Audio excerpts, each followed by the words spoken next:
Bismillah, alhamdulillah, wassalatu wassalamu ala rasulillah Sayyidina wa maulana Muhammad ibn Abdillah wa ala alihi wa sahbihi wa mawala. La hawla wa la quwata illa billah. Fa inna ahsanal hadith Kitabullah wa khairal hadi hadi Muhammadin sallallahu alaihi wasallam. Khairul umur awsatuha wa syarrul umur muhdatsatuha wa kullu muhdatsatin bid'ah wa kullu bid'atin dhalalah wa kullu dhalalatin finnar. Amma ba'd. Para bapak, para ibu, hadirin kaum muslimin muslimat rahimakumullah. Syukur alhamdulillah datang Allah subhanahu wa ta'ala atas berbagai nikmat yang Allah telah berikan kepada kita semua. Lebih-lebih nikmat iman dan Islam, nikmat sehat, nikmat punya waktu luang, sehingga kula panjenengan saged sareng-sareng berjamaah dan ngaos bareng, bahkan secara online lewat Facebook dan YouTube. Sholawat ugi salam mudah-mudahan kaaturaken dateng Rasulullah Muhammad sallallahu alaihi wasallam, sang penuntun umat, sehingga kita semua tidak tersesat, Rasul pemberi syafaat kelak di hari kiamat. Para bapak, para ibu, hadirin kaum muslimin muslimat yang berbahagia, kajian kita masih bab 9 melanjutkan minggu kemarin tentang keutamaan sholat berjamaah. Berbicara tentang sholat berjamaah, kemarin sudah kami jelaskan mulai dari sejarah dan hukumnya, kemudian sedikit tentang fadilahnya. Niki melanjutaken kalau ini hadis Rasulullah Muhammad sallallahu alaihi wasallam bersabda, afdhalus sholawati indallah sholatus subhi yaumal jum'ati fi jama'atin. Paling utama-utamanya sholat menggai Gusti Allah subhanahu wa ta'ala adalah sholat subuh yang dilakukan secara berjamaah di hari Jum'ah. Karena hari Jum'ah kan hari yang mubarak, hari yang penuh keberkahan. Lalu afdol yang kedua, sholat subuh di luar hari Jum'ah. Lalu yang ketiga, tata urutnya adalah jamaah sholat isya, kemudian sholat maghrib. Kelintu loh. Habis sholat isya lalu sholat asar. Setelah itu kalau di beberapa kitab-kitab madzhab Syafi'i, zuhur dan maghrib tanpa ada yang lebih diutamakan. Jadi subuh khusus, Jum'ah secara berjamaah, subuh di luar hari Jum'ah secara berjamaah, lalu jamaah isya, jamaah asar, kemudian zuhur dan maghrib tanpa ada mana yang lebih didahulukan. niku bicara keutamaan, urutan keutamaan sholat berjamaah. Mendukung hadis yang baru kula waos kala wau, hadis berikutnya, man shalla sholatas subhi fil jamaah, barang siapa yang mau melaksanakan sholat subuh secara berjamaah, lebih-lebih dilakukan di masjid, mboten teng griya, meskipun di rumah juga berjamaah misalnya, karena di masjid di sana ada kelebihan, yakni imaratul masjid, meramaikan masjid dengan kegiatan positif, di mana kata Al-Qur'an, innama ya'muru masajidallahi man amana billahi wal yaumil akhir, seterusnya ayat.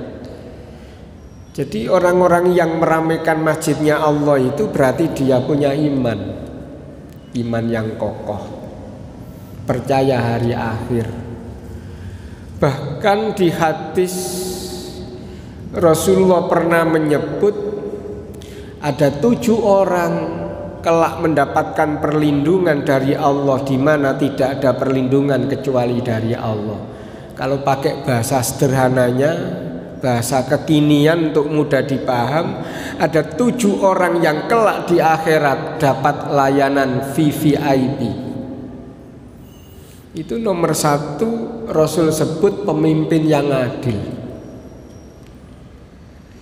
Lalu nomor 2, 3 sampai seterusnya 7, di antara 7 itu rajulun qalbuhu mu'allakun bil masyajid, lelaki yang hatinya tertaut kepada masjid, wonten jamaah derek, wonten pengajian nggih derek, insyaallah malam Selasa seminggu lagi Masjid Agung mengadakan pengajian Isra Mi'raj, tetap menggunakan protokol kesehatan.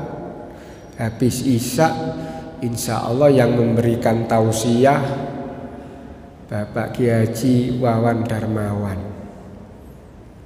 doktor. Nah niku jadi dalam rangka nopo, supados hati kula panjenengan niku selalu ada link, ada connect dengan masjid. Lek wonten tiyang atine connect kali masjid, mosok terus melaksanakan dosa dengan semau-maunya. Nah niki, makanya hadis niki, barang siapa yang sholat subuh berjamaah, thumma jalasa yadhkurullah, lalu dia ikut berzikir sampai tuntas, hatta tatlu asyamsu, bahkan dia tunggu sampai matahari muncul. Iku lek teng aplikasi HP lak wonten. Nah, surukus sames kana lahu sitrun minan nar wa bari'a minan nar, maka orang itu akan terjaga dari masuk neraka. Karena apa yang aktivitas yang dia lakukan mulai dari berjamaah. Dan jangan lupa, pokoknya jenengan niku lenggah teng masjid niat i'tikaf, ada pahala, ditambah pahalanya ngaji, banyak sekali. Nah niki jadi menjadi penghalang, menjadi tameng dari adanya orang tersebut masuk ke neraka. Hadis berikutnya dipun dawuhaken saking Kanjeng Nabi Muhammad sallallahu alaihi wasallam, man adrokal jama'ata arba'ina yauman, sinten kemawon yang bisa menjalankan sholat jamaah 5 waktu tidak tanggung-tanggung 40 hari.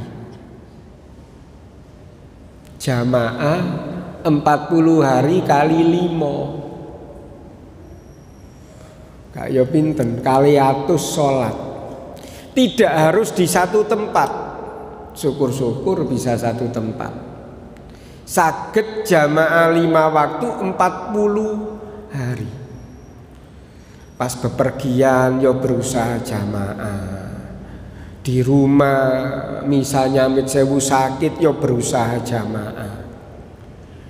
Niku kelanjutan hadis dawuh Kanjeng Nabi Muhammad sallallahu alaihi wasallam, kataballahu lahu bara'atan minan nar wa bara'atan minan nifaq. Maka Allah akan catat orang itu bebas dari masuk neraka. Niku lak berarti punya tiket untuk masuk surga.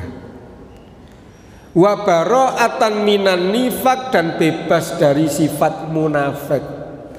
Sifat munafik itu yang menonjol ada 3. Kalau berbicara suka bohong. Kalau berjanji tidak ditepati.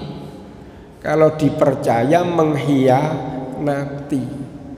Lah kalau orang itu ahli jamaah sampai 40 hari mboten kosong, wah, insya Allah fungsi sholat akan ngefek.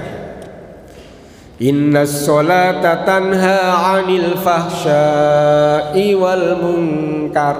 Itu fungsi sholat ngefek pada orang itu. Dia tidak mau laksanakan hal-hal yang bertentangan dengan aturan. Lah wong ping 40 iso khusyuk pisan jamaah. Nah, jauh dari sifat munafik.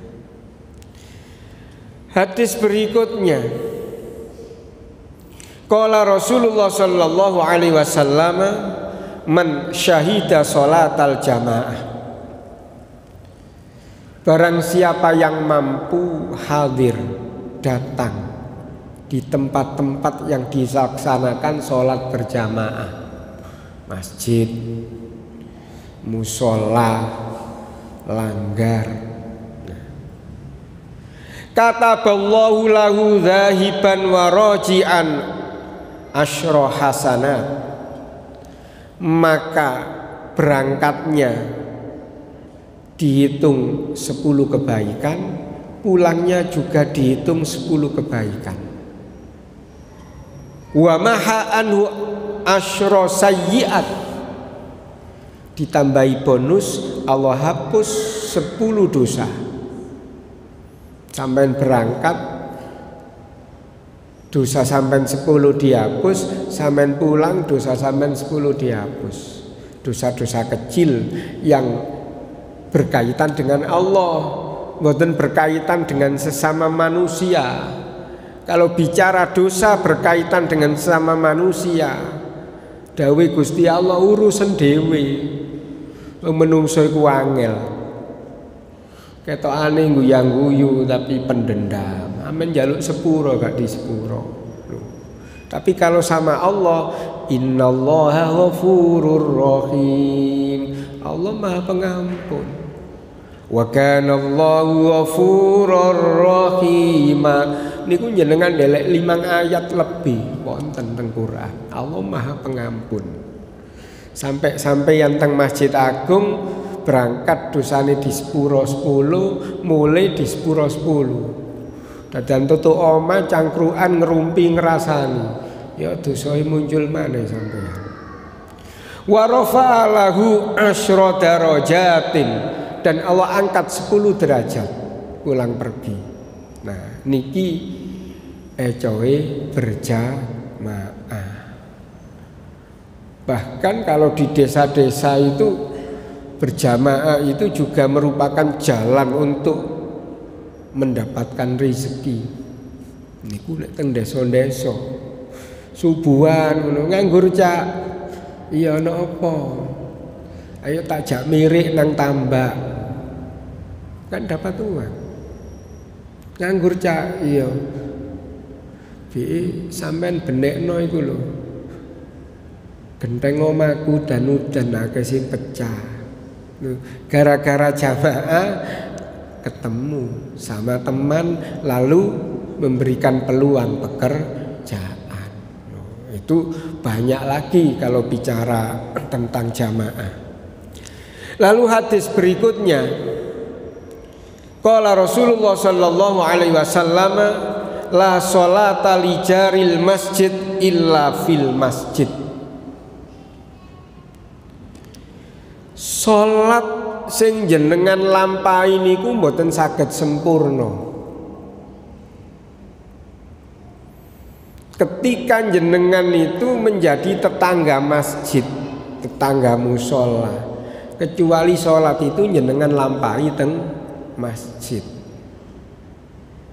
dilakukan di masjid.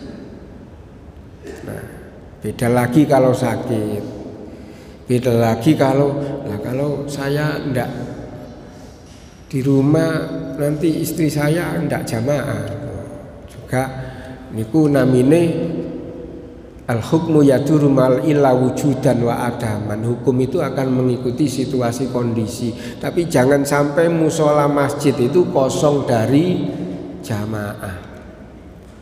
Apalagi madzhab Syafi'i, Senen kapengker pun kula jelasno, ada dua pendapat. Pendapat yang kuat malah jamaah itu fardu kifayah. Atik masjid teng kampung kula panjenengan musola kosong, iku sak kampung kono elu dosa, gak dilakoni jamaah. Pendapat kedua dalam madzhab Syafi'i, hukumnya sunnah yang sangat disunatkan seperti madzhab-madzhab yang lain. Hadis yang terakhir, qala Rasulullah sallallahu alaihi wasallam, sholatul jamaah rahmatun. Sholat berjamaah itu salah satu bentuk kasih sayang Allah yang Allah berikan dateng kula panjenengan sehingga tergerak hatinya. Masih duweni ontel, punyanya cuman ontel, omahe nang jalan veteran sana kesini lah nggih tebi, tapi bisa berjamaah.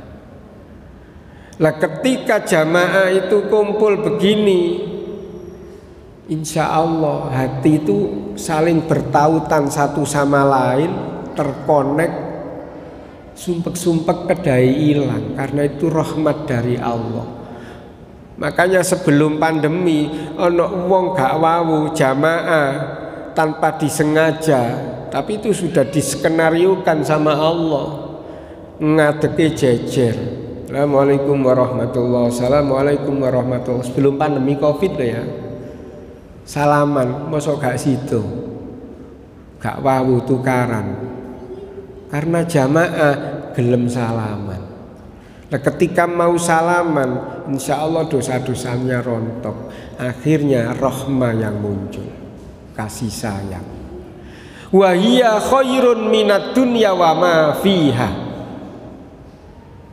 Bahkan sholat jamaah itu kalau kita tulus melaksanakannya, itu lebih utama daripada dunia dan isinya, kata Nabi di hadis ke-10 ini dari kitab Lubabul Hadis.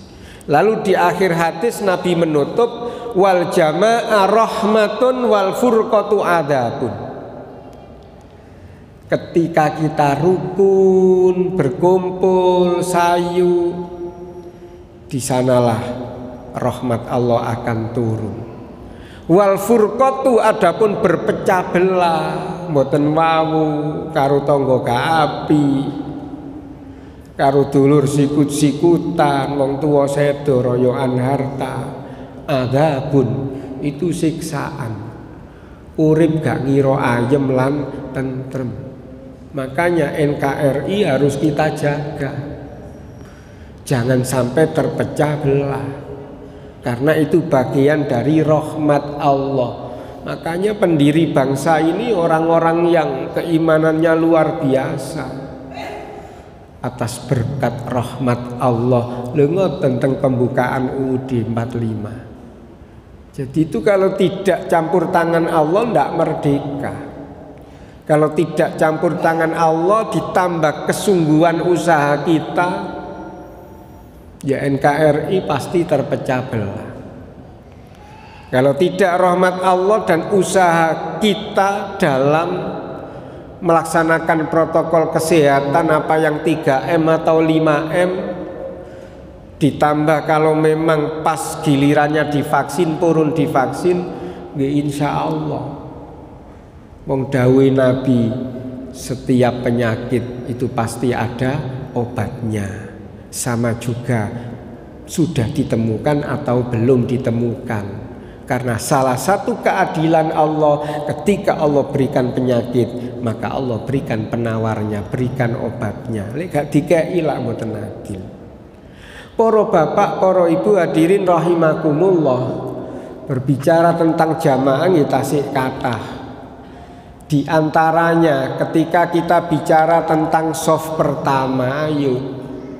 Shaf pertama itu Masya Allah, shaf awal nih luar biasa. Di hadis di bab sebelumnya kan diterangkan, andai umat Islam itu tahu betapa besar pahalanya mau adzan. Nah kalau di sini kan pun wonten terjadwal siapa yang adzan.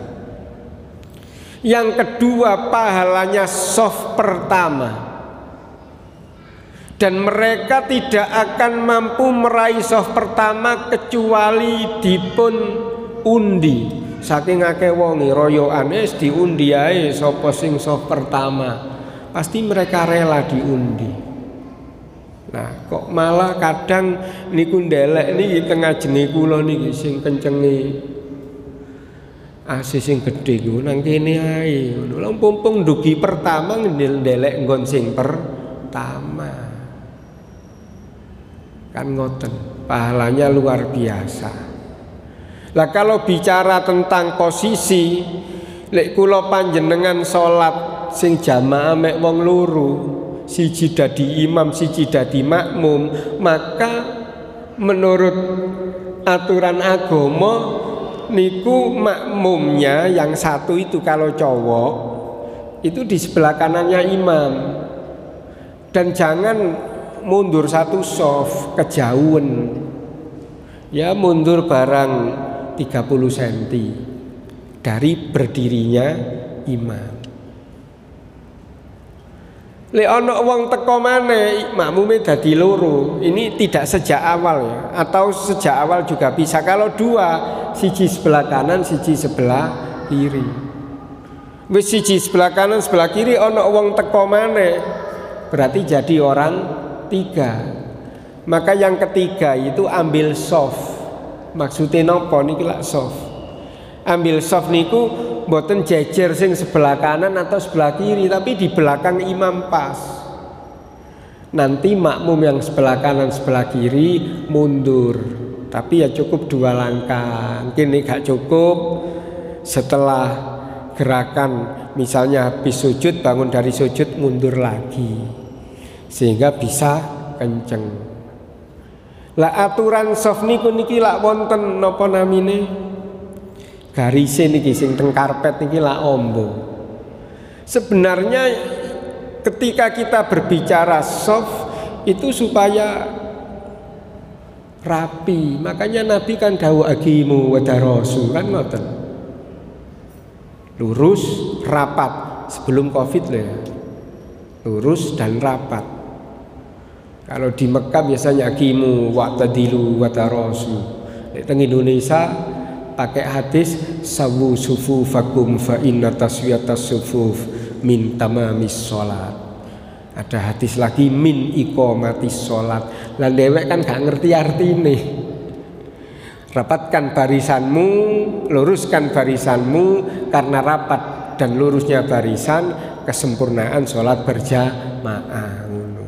Niku nek diterjemahno. Lah terus gimana caranya? Nggih tumit napa tumit ku bahasa Jawa ya. Tungkak ngoten. Lah enak ngomong tungkak jelas. Tungkak jenengan niku sing paling mburi niku kalih paring mburine iki garis iki mboten sing teng ajenge. Jadi ukurannya tungkak niku teng mburine garis niki kuning niki, atau yang sana itu berarti yang ada garis kecil itu. Lah sing kata lak sakarepe dhewe apa maneh atik soft niki soft pakai protokol kesehatan. Nah niki jadi wonten aturane. Kalau misalnya jenengan tenggeriyo jamaah karo anake sekolah kelas 6 SD sik duwe anak siji karo bojo, maka anak jenengan sing mek siji iku di sebelah kanan. Ya 20 cm di belakang jenengan atau 30 lah paling jauh. Matur ngoten bojo jenengan itu ngambil satu soft di belakangnya lagi anak jenengan. Niku dengan catatan kalau musola kita itu cukup untuk seperti itu. Kan ada musolanya di rumah itu kadang ya pokoknya asal-asalan kan gitu. Beda dengan orang-orang di Bali sana. Purae luwih apik timbang omahe. Dewek-dewek iku jujur saja. Gawe musolae cilik nang omah, nang desa didekeki beras, dikei gula, mie. Tadi ya musola, ya jadi gudang lah gimana? Kan gitu. Nah kalau tempatnya sempit, ya kondisional, pokoknya saged berjamaah. Lalu ketika kita berbicara berjamaah imam dan makmum, di antara persyaratannya supaya jamaahnya sah ya makmum itu harus niat menjadi makmum. Sholli fardhul maghribi makmuman. Bicara niat itu punya dua fungsi. Satu, untuk membedakan apakah yang kita lakukan itu bagian dari ibadah nopo bagian dari adat kebiasaan. Jenengan lungguh teng masjid tenguk-tenguk kesel awake habis bepergian ikut jamaah awake kesel kan tenguk-tenguk. Niku adate wong. Tapi kerentek di hati saya niat iktikaf karena Allah. Tenguk-tenguk sampeyan niku oleh ganjaran karena bagian dari ibadah. Itu membedakan antara ibadah dan adat. Sehingga ketika kita makan sarapan pagi ada wong. Tapi ya Allah saya sarapan ini supaya saya kuat bekerja. Yang bekerja itu Engkau wajibkan karena saya sebagai kepala rumah tangga. Itu mangan jenengan itu oleh ganjaran karena bagian dari ibadah. Nah, yang kedua fungsi niat membedakan ibadah yang satu dengan yang lain. Nanti qobliyah napa niku isya kali ba'diyah isya kan harus dibedakan. Nah, termasuk supaya jamaah kita sah harus niat jadi makmuman atau usolli jamaatan ngoten nggih sami mawon. Tapi nek sing lengkap detail ya makmuman. Dan yang disebut dalam niat itu sebenarnya yang wajib itu kalau jamaah cuman 4 sebagai makmum. Usolli sengaja sholat, fardho menyebut hukum sholat, maghribi menyebut jenis sholat, makmuman. Adapun mustaqbil qiblati adaan arba'a rakaatin niku tidak harus. Jenengan sebut nggih mboten napa-napa, tapi jangan salah nyebutnya. Lek dadi imam mboten harus niat jadi imam kecuali sholat Jumat. Kalau sholat Jumat harus niat imaman karena sholat Jumat wajib berjamaah. Tapi lek wonten imam Ustadz Qadir Al-Mantubi dadi imam lali gak niat imaman, ya ganjarane siji, jenengan ganjarane 17. Makanya mengapa ketika kita datang sholat wonten tiyang sholat dijawil til, itu dalam rangka supaya kita tidak jadi manusia egois. Sampean oleh ganjaran 17, sing sampean dadekno supir gak dijawil, ya gak ngerti lek dadi imam. Sah juga jamaah sampean, tapi sakno imame ganjarane siji sampean 17, makanya dijawil. Dijawil iku awakmu ku tak dadekno imam, niat jenengan, langsung niat, ndak apa-apa ketika di tengah-tengah baca Fatihah tidak merusak tata urut Fatihah. Maliki yaumiddin til jawil. Kalau sholat maghrib ya terus sing banget, kan gitu. Beda nek wonten tiyang wahing, sampeyan wis biasa yarhamukallah, otomatis mulut keluar yarhamukallah meskipun pelan, itu Fatihah sampeyan batal. Karena baca yarhamukallah ndak ada hubungannya dengan sholat. Kalau niat jadi imam ada hubungannya dengan sholat. Sampeyan terawih gak atik nunggu imam waladolin karena imamnya cepet, mbok dikejar nopo kok cepet-cepetan lapo lho. Wong terawih iku ya setahun saulan kok cepet-cepetan ngoten niku. Lah nek mboten bareng maca Fatihah karo imam gak nutut, bisa men maca imam alhamdulillahi rabbil alamin baru sampean bismillah, jika bareng pas. Imam waladolin jenengan kurang satu, sirotol ladina, gimana baca amin enggak? Baca amin saja bareng oleh ganjaran. Terus diterusno sirotol, dan ini boleh. Mengapa? Karena baca amin ada hubungannya dengan Fatihah, dengan sholat. Ono kilat menyambar subhanallah sabbihu ra'tu bihamdi wal malaikatu min khifati, Fatihahnya ya batal Fatihahnya. Lah apa maneh nuwun-nuwun sampean salat nang omah monggo pinara ya tambah batal salate. Kan bicara sama manusia membatalkan. Nggih niku mawon masih banyak sebenarnya bicara tentang salat jamaah. Nah, mudah-mudahan kula panjenengan kali Gusti Allah diparingi hidayah, petunjuknya, maunah, pertolongannya, sehingga kita semua menjadi manusia yang hatinya selalu connect dengan masjid, dalam artian seneng nderekaken salat berjamaah. Amin Allahumma amin. Al-Fatihah. Bismillahirrahmanirrahim. Alhamdulillahirabbil alamin arrahmanirrahim maliki yaumiddin iyyaka na'budu wa iyyaka nasta'in. Bismillahirrahmanirrahim. Alhamdulillahirabbil alamin. Allahumma shalli ala sayyidina Muhammadin an-nuridzati wasirris sari fi sairil asma was sifat wa ala alihi wa sahbihi wa baraka wa sallam. Allahumma ya Allah, laula anta mahtadaina wala tasaddaqna wala sallaina fa anzilan sakinatan alaina wa thabbitil aqdama in laqaina innal ula qad bahu alaina idza aradu fitnatan abaina. Rabbana taqabbal minna innaka antas samiul alim wa tub alaina innaka antat tawwabur rahim. Rabbana atina fid dunya hasanah wa fil akhirati hasanah wa qina adzabannar. Wa sallallahu ala sayyidina Muhammadin wa ala alihi wa sahbihi wasallam walhamdulillahi rabbil alamin. Assalamualaikum warahmatullahi wabarakatuh.